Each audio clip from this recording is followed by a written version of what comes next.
Dan siapa yang sudah menyaksikan semesta dalam dirinya, dia sudah menemukan kebenaran.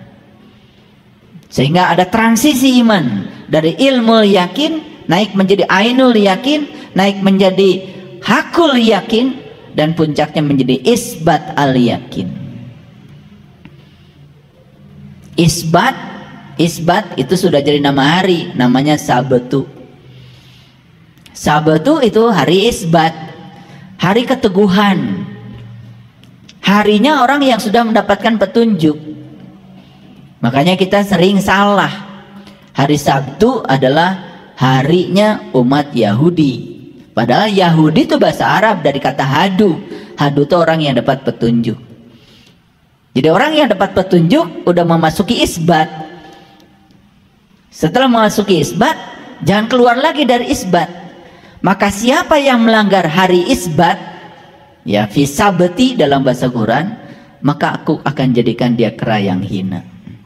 Sama jari-jarinya 10, sama kakinya 2, tetapi dia dalam pandangan semesta bukan lagi sebagai manusia, tetapi kera yang amat hina. Itulah pentingnya, begitu kesadaran sudah muncul jangan tidur lagi. Begitu kesadaran muncul tidur lagi, maka kita kehilangan al-falak. Begitu al-falak sudah lepas dari diri kita, kita tidak akan mendapatkan an-nas. Kita tidak akan menjadi manusia. Makanya lihat Quran itu dibuka dengan Al-Fatihah, masuk Al-Baqarah. Al-Baqarah dibuka dengan satu pernyataan yang sangat indah. Alif Lam Mim. Alif Lam Mim itu pengalaman spiritual, tidak bisa dijelaskan. Jadi kalau ingin mengerti Alif Lam Mim, ya harus dibimbing untuk bisa mengalami langsung Alif Lam Mim. Jadi Alif Lam Mim tidak dijelaskan. Karena kalau saya jelaskan, itu tidak akan nyampe pengalaman rasanya. Kalau saya menjelaskan rasanya kopi, berhari-hari juga kalian tidak akan mengerti rasa kopi. Tapi kalau saya bagikan semuanya secangkir kopi, dan kalian akan mengatakan, oh begini ya rasa kopi. Cukup. Selesai, tidak ada penjelasan lagi. Karena agama itu urusan rasa, spiritual itu urusan rasa. Kalau semua harus dijelaskan, ya jelas dong itu bohong. Semua penjelasan itu opini, semua penjelasan itu persepsi. Dan yang paling penting itu bukan persepsi, tetapi kebenaran. Kebenaran adalah pengalaman. Makanya Nabi Muhammad mengatakan malam yazuk lam ya'rif. Yang gak ngalamin gak akan paham. Jadi paham itu harus dari pengalaman, bukan dari membaca. Karena membaca itu hanya memindahkan pengetahuan ke otak. Bahkan ketika pengetahuan dipindahkan ke otak, karakter setiap orang itu akan muncul kalau tidak bisa menggunakan pengetahuan itu. Makanya orang yang banyak pengetahuan tetapi pengetahuannya tidak menolong dirinya, maka karakter dirinya itu akan muncul. Yang karakter singa akan wujud menjadi singa, yang karakter anjing akan wujud menjadi karakter anjing, yang karakter monyet akan wujud menjadi karakter monyet. Justru ya, binatang yang sangat luar biasa dalam dirinya akan terbangunkan dengan pengetahuan yang dijejali di otak kita, tetapi kita tidak mengalaminya dan merasakannya. Itu sangat berbahayanya kalau ngaji terlalu banyak pengetahuan. Walaupun pengetahuan adalah dasar kebenaran, jadi ada 5 dasar kebenaran. Yang pertama pengetahuan, yang kedua cinta, kemudian yang ketiga keadilan, yang keempat pengabdian, yang kelima kesabaran. Itu 1/5 dari 5. Walaupun pengetahuan itu bersifat seperti itu, tetapi pengetahuan yang dimaksud adalah pengetahuan yang sudah nyata menjadi sebuah pengalaman. Apalagi kita meyakini sesuatu apa kata orang. Nah, orang yang mengatakannya hanya belum mengalami. Kan banyak yang menceritakan, oh nanti ya di alam anu itu bakal anu. Lah dia sendiri kan belum ke sana. Tapi kan kita mempercayainya. Bahkan seakan-akan iman itu tidak boleh dipertanyakan. Padahal iman itu harus dipertanyakan. Karena tidak mungkin bisa mengimani apa isi air di gelas saya ini kalau tidak mempertanyakan. Kalau saya bilang ini gelas ini isinya susu, Jangan percaya sama saya. Buktikan dulu kalau isinya susu. Betul nggak? Jadi jangan percaya sama omongan saya kalau belum bukti. Karena yang saya sampaikan di sini ini adalah ya semacam narasi untuk membuka pikiran. Ini bukan pencerahan ini. Ini juga bukan santapan rohani. Jangan konyol. Rohani itu wujudnya nur. Nur itu makanannya nur. Santapan rohani ketika ruh kita memakan nur. Bukan nur yang ini, tapi nur ala nurin. Itu santapan rohani. Kapan itu terjadi? Saat kita bisa mengetahui cara makannya, tahu mana mulut rohani kita dan tahu makanannya. Itu yang disebut dengan hidangan dari langit. Itu yang disebut dengan hari raya itu. Nah, dalam bahasa Quran ada doa yang sangat bagus. Allahumma rabbana anzil alaina ma'idatan minas sama'i takunu lana id. Ya Allah, turunkan hidangan dari langitmu, yang turunnya hidangan itu merupakan hari raya bagiku. Jadi hari raya itu saat turunnya hidangan dari langit. Kapan itu terjadi? Saat ruh kita yang berwujud nur itu bisa mendapatkan nur. Itu namanya santapan rohani. Kalau ini santapan pikiran. Kan selama ini asal ngaji disebut santapan rohani. Begitu disuguhi makanan, santapan jasmani. Dua-duanya santapan jasmani. Baik ngaji kayak gini maupun makan nasi timbel sama. Ini belum santapan rohani, jangan GR dulu. Habis apa kamu? Tadi pengajian. Ngaji apa? Santapan rohani. Padahal ini baru santapan pikiran. So pikirannya terbuka. Baru itu aja. Belum kemana-mana ini, belum. Jadi belum kemana-mana ya. Jadi jangan GR. Belum kemana-mana. Dan saya tidak menawarkan pahala di sini.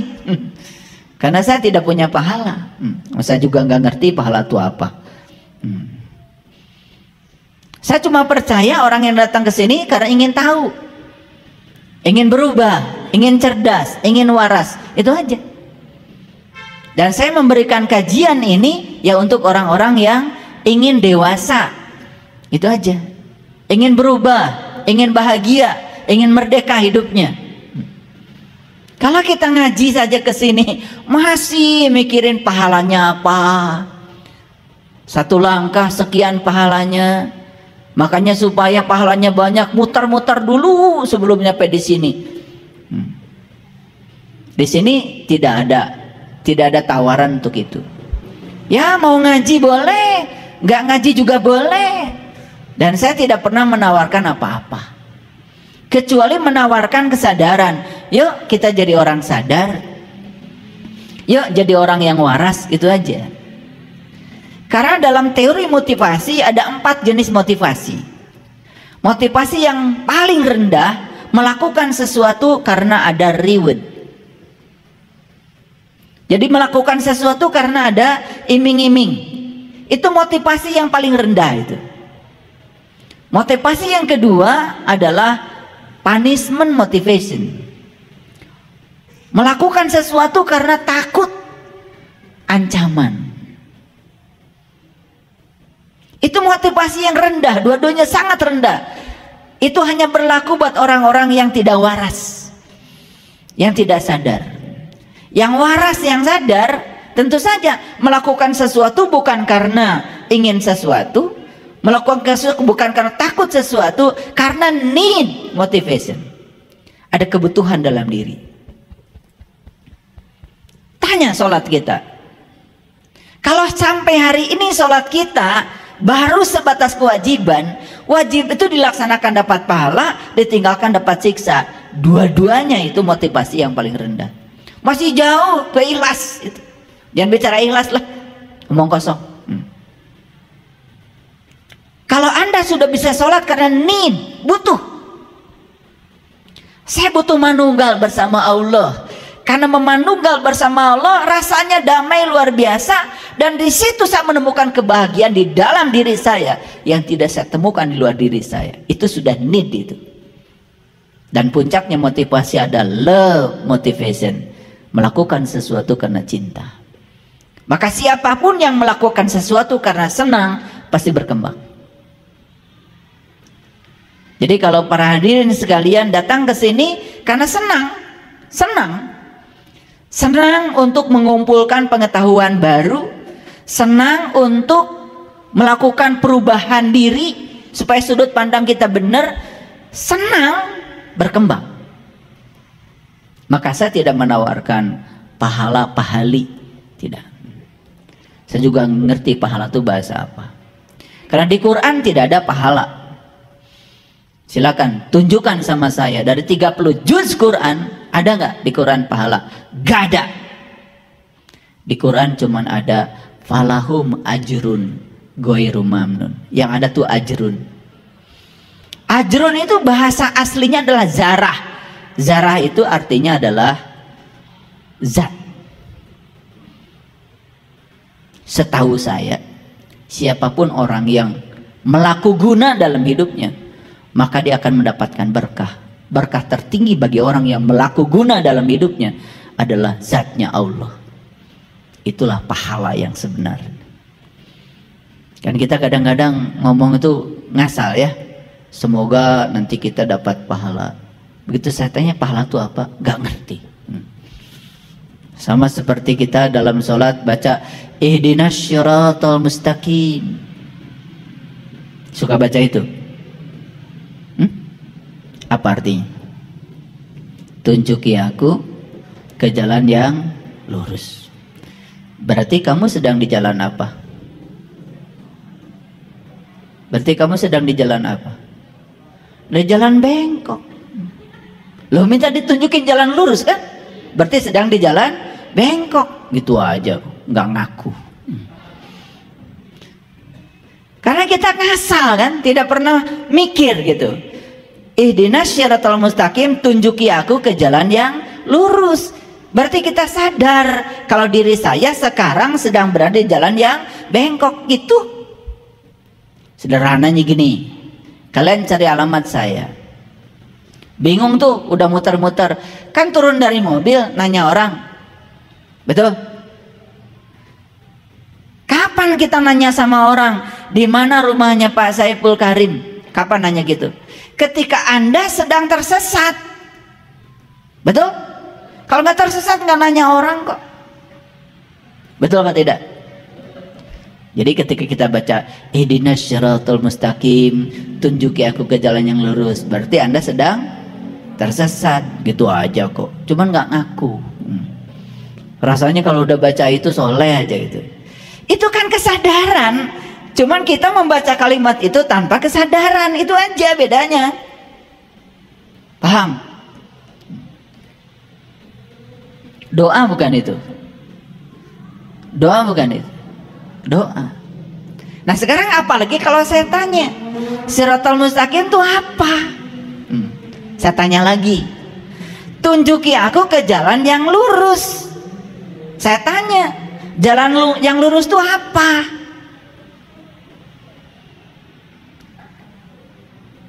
Lah kan kalian itu kalau minta pasti sesuatu yang kalian tahu, bukan? Betul nggak? Minta mobil karena tahu naik mobil tuh enak. Nggak mungkin ada orang minta mobil, saya tanya mobil tuh kayak apa? Saya juga nggak tahu mobil kayak apa. Loh, kok kamu minta mobil? Jadi sama saja kita minta ditunjukin ke jalan yang lurus, tapi sampai hari ini kita nggak ngerti jalan yang lurus itu apa. Betul apa tidak? Ngasal aja kita tuh ngomong. Makanya pantas kalau Allah juga bingung. Allah sih nggak pernah bingung. Cuman Allah cuman bingung aja gitu.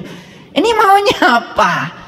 Sama anak kecil udah ngegogoleran ya di halaman rumah minta sesuatu pada kita, tapi kita pun nggak ngerti yang diminta anak itu. Gogolerannya sudah berapa jam? Kan orang tua bingung. Jadi jangan bingung, bikin bingung Allah deh. Ayo, yang suka mengucapkan ihdinas siratal mustaqim, tahu siratal mustaqim itu apa? Kan nggak tahu. Padahal orang tua kita sudah ngasih tahu Shiratal Mustaqim itu simboliknya rambut dibelah 7. Itu simbolik, itu bahasa mutasabihat. Rambut dibelah 7, lagi-lagi keluar angka 7 kok. Surat Al-Fatihah 7 ayat, tawaf 7 putaran, sa'i munan marin sopa dan wah 7 juga, melempar setan katanya dengan batu 7 juga. Sembari nggak ngerti setannya yang mana. Emang setan itu takut sama batu gitu? Setan banyak tukang batu kok. Paham? Ya ini asal kita tuh selama ini ngasal. Makanya saya bilang selamat datang di ruang kesadaran, supaya kita sadar, oh selama ini saya minta sesuatu, ternyata saya juga nggak ngerti yang saya minta. Itulah yang disebut dengan terjebak rutinitas bertahun-tahun, merasa paling soleh aja. Kalau udah pakai baju gini, kalian udah pakai peci putih-putih, wah udah semua salah aja, yang benar kamu. Nah di sininya nggak ada. Kalau ditanya argumennya apa juga nggak ngerti. Saya eksperimen ya, saya melakukan riset karena saya ilmuwan. 1000 orang saya pernah melakukan riset. Yang sholat, yang acungkan tangan ketika gini nih, saya tanya, kenapa kamu acungkan tangan gini? Jawabannya sama. Yang pertama ada yang mengatakan nunjuk sama Allah. Lah nunjuk sama Allah pakai gini, gak sopan banget. Kita aja kalau nunjuk rumah tetangga, di mana rumahnya Ibu Iman, sebelah sana. Kalau itu nunjuk sama Allah kan bisa, harusnya dibebaskan dong. Saya ingin nunjuk sama Allah lebih sopan lagi. Asyhadu an la ilaha illallah.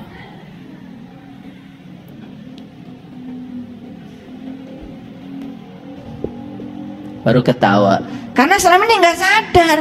Suruh gini-gini aja, gak pernah mempertanyakan buat apa.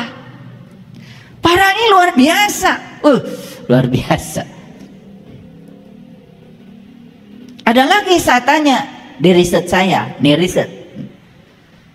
Oh berarti itu bukan nunjuk sama Allah. Iya. Oh itu menyatakan Allah satu. Kalau menyatakan Allah satu harusnya bebas. Boleh gini, yang penting satu kan. Boleh gini kan? Yang penting satu kan? Kenyataannya nggak boleh. Selesai semua di situ, mereka bingung. Terus buat apa? Nggak saya kasih tahu, enak aja. Biar bingung. Itu ilmu tinggi tuh, ya. Tapi kalau kalian mempertanyakan itu, dan kenapa ini diacungkan tepat pada saat baca syahadat? Terus ada hubungannya apa ini dengan syahadat? Itu luar biasa. Kalian bisa menemukan pusat semesta dalam diri kalian kalau mau belajar. Dan saya tidak mengajarkan di sini. Karena topik kita bukan itu hari ini. Ini kapita selekta aja supaya kalian pikirannya terbuka. Paham sampai di sini? Nah makanya Shiratal Mustaqim itu apa? Quran menjawab, Shiratal Mustaqim itu adalah Shiratal lazina an'amta alaihim, jalannya orang yang dapat nikmat.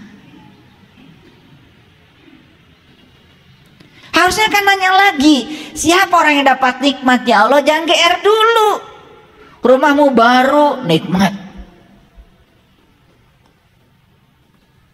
Duitnya banyak, nikmat. Makan enak, nikmat. Semua yang bersifat jasmaniah itu bukan nikmat, itu enak. Bedain nikmat dengan enak aja bertahun-tahun gak lulus. Bedakan senang dengan bahagia aja gak ngerti. Kalau kita punya rumah baru itu bukan bahagia, itu senang. Karena kalian mendapat. Bahagia justru melepaskan. Beda. Kalau senang itu mendapat, kalau bahagia itu melepaskan. Makanya setelah senang karena mendapat, buru-buru lepaskan yang kamu dapat. Di situ letaknya bahagia. Kamu dapat uang 1 miliar, lepaskan 100 juta, bahagiakan banyak orang. Baru di situ bahagia. Makanya mendapatkan uang itu hak, tetapi melepaskannya itu wajib. Dan hak itu diberikan Tuhan supaya kamu bisa menunaikan kewajiban. Kalian cuma berkutat di hak saja. Semua hak saya. Di hak. Gak ada buat orang. Yang kayak gini-gini gak ngerti. Padahal sudah beragama puluhan tahun. Luar biasa. Karena kita mabuk bertahun-tahun gak sadar. Teruskan. Siapa orang yang dapat nikmat? Tanya lagi Quran. Jangan menggunakan persepsi. Kenapa kamu mengundang saya ketika kamu punya rumah baru? Tasyakur binikmat. Ntar dulu. Tasyakur bil enak. Enak aja. Tidak ada di Quran orang yang rumah baru itu dapat nikmat. Gak ada. Tidak ada di Quran orang yang duitnya banyak itu dapat nikmat. Tidak ada di Quran konglomerat itu kelompok yang dapat nikmat. Yang dapat nikmat cuma 4. 1 para nabi, 2 para siddiqin, 3 para syuhada, 4 para solihin. Itu diabadikan dalam Quran surat An-Nisa ayat 69. Wa may yuti'illah wa rasulah faulaika ma'allazina an'amallahu alaihim minan nabiyyin wasyiddiqin wasyuhada wasolin. Kan gak ada rumah baru, gak ada depositonya banyak, gak ada. Ini karena kita ngaji selama ini tidak tahu, tidak punya furqan, tidak punya pembeda, tidak punya pisau untuk membedakan itu. Kita cuma mengikuti apa kata orang tentang itu, ngikutin kebanyakan orang, tidak punya pisau kritis untuk membaca itu.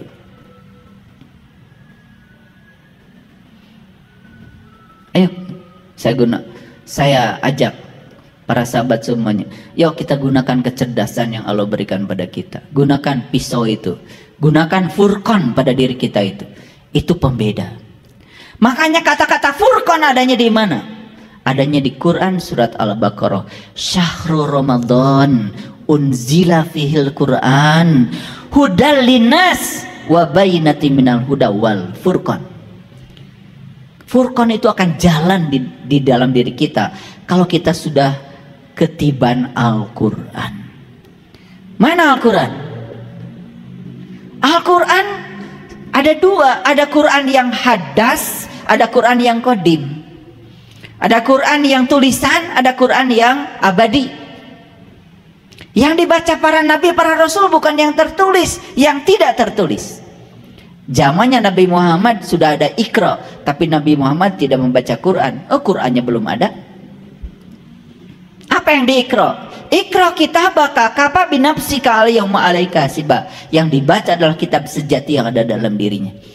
Kalau kalian sudah bisa membaca Quran yang itu, Quran yang tidak bisa disentuh kecuali orang yang suci, maka disitulah kita akan ketemu furqan.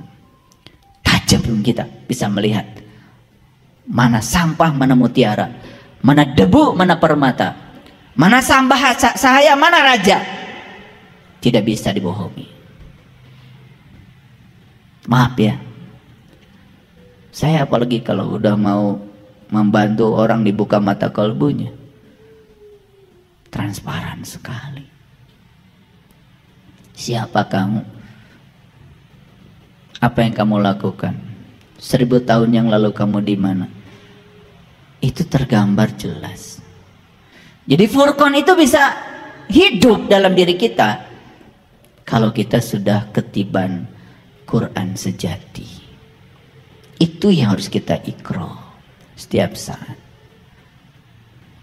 Dan kalau kita bisa iqra di level itu, janji Allah apa? Allazi 'allama bil qalam, 'allamal insan malam yalam. Aku akan mengajar kamu dengan penaku sendiri, dan aku akan mengajarkan kamu apa yang kamu tidak tahu. Diperjelas oleh Nabi Muhammad dalam sebuah hadis. Lakukan saja apa yang kamu tahu. maka semesta akan mengajarkan apa yang kamu tidak tahu. Itu cara pintar tuh begitu. Sehingga masuklah dalam dimensi baru, pintar tanpa belajar, cerdas tanpa berlatih. Selalu terhubung kita dengan alam tinggi, resonansi dengan alam tinggi. Jadi tubuh kita itu seperti radio, apapun yang dipancarkan dari sana, ketika kita tuning, disamakan frekuensinya. Semua berita dari sana bisa ditangkap di sini. Jadi Allah tuh sekarang siaran setiap saat, dan Allah tuh mengajarkan sesuatu setiap saat. Cuman radio kita satu, baterainya sudah lemah. Yang kedua tidak pernah di-on-kan, yang ketiga tidak pernah dicunin. Frekuensinya nggak pernah disamakan. Kapan bisa resonan? Karena syarat untuk terdengar pemancar di sana dengan radio kita itu harus disamakan frekuensinya. Begitu sama, cek frekuensinya. Dangdut sampainya dangdut, jazz sampainya jazz. Orang ngomongin apa sampai di telinga kita. Seperti itu sebetulnya mekanismenya wahyu. Seperti itu sebetulnya mekanismenya wahyu. Makanya wahyu sebetulnya adalah getaran-getaran ilahi. Dan getaran-getaran ilahi itu energi. Energi itu frekuensi. Energi itu vibrasi. Dan semua yang di semesta ini sebetulnya vibrasi. Semua itu energi. Cuman kita nggak ngerti.